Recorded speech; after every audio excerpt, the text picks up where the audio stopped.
Hello, good morning, students. Please subscribe the channel, drop a like, share, and comment. This is Progressive Monthly Magazine, February 2025, exercise number 1 and 2 on the speed of 100 words per minute.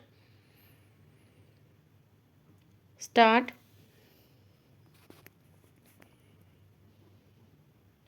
I am always glad to have an opportunity of meeting different sections of people.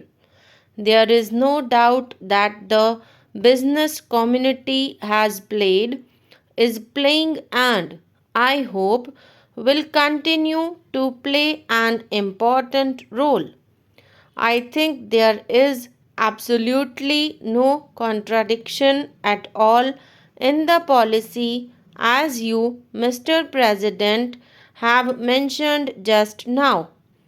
We do think that the private sector has an important part to play, but we think that what goes by the name of pragmatism is precisely what you have condemned in the later part of your speech, that is, expediency on the part of the very small section of the people at the cost of the larger section of the people, and unless the business community realizes this, it is no use talking of obligations to the public unless you know exactly what that means.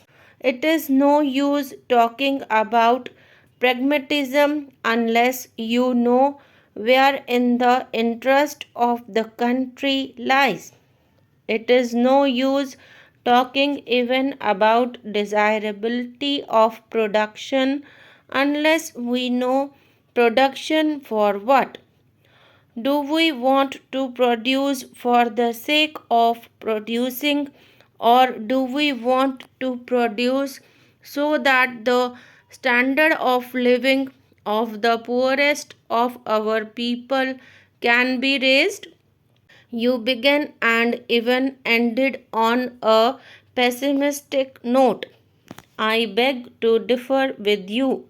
I think there is a buoyancy in the country, in the economic field, in the political field, and in the social field.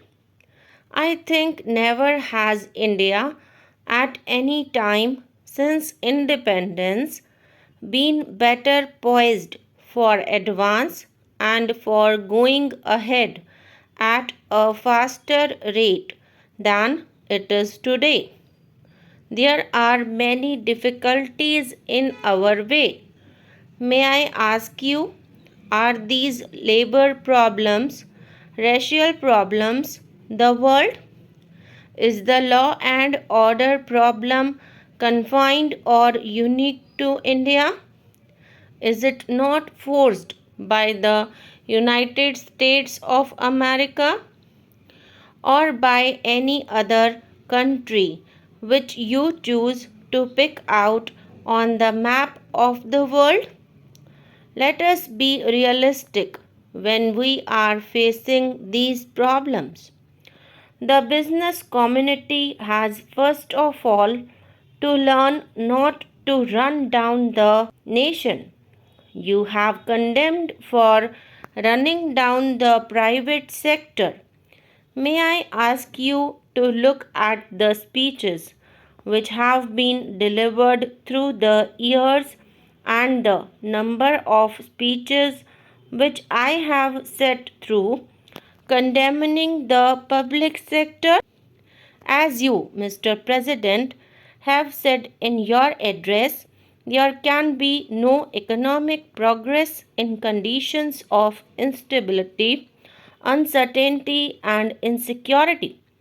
Any attempt at bringing about a greater measure of economic equality will receive a setback in any such environment, and in all situations in which law and order breaks down, it is the poorer sections of the society who suffer most than the affluent section.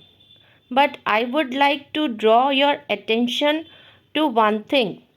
Stability cannot be and should not be equated with the perpetuation of the status quo. Stability cannot be brought about if the present inequalities are allowed to remain or to grow. And unless we take note of the aspirations of the people and engineer change peacefully, we shall be overtaken by events and by far greater violence than you have seen today. Today, there is an atmosphere of restlessness in our country and also in every other country in the world, and even in the most affluent of societies, as you may have noticed in the media. And countries that were quite until recently considered to be heavens of peace and prosperity do not seem to be quite so now.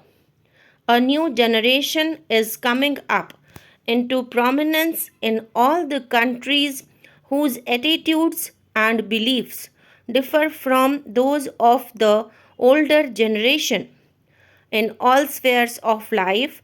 Therefore, whether it be politics or business and industry, we must take note of this new development and refashion our policies and programs so as to respond more readily to the needs of the changing times. Your speech, Mr. President, clubs together the concentration of economic power and political power and considers both to be undesirable.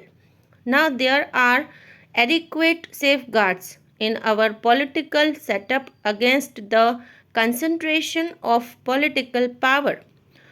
Our federal system, with its allocation of powers as between the center and the states, is by itself a corrective against any trend towards the concentration of political power. We have now the phenomenon of different political parties holding power in different states. And in the national sphere also, we have a powerful opposition subjecting every move of the government to the closest and most critical scrutiny. But businessmen should ask themselves frankly whether there are similar correctives against abuses flowing from the concentration of economic power. What action has been taken in our country to build up active organizations of shareholders, consumers, and small businessmen? In the absence of organizations of this nature, exercising a countervailing influence against the concentration of economic power, government had to step in, whether it is the nationalization of banks or the monopolies legislation which is now on the anvil.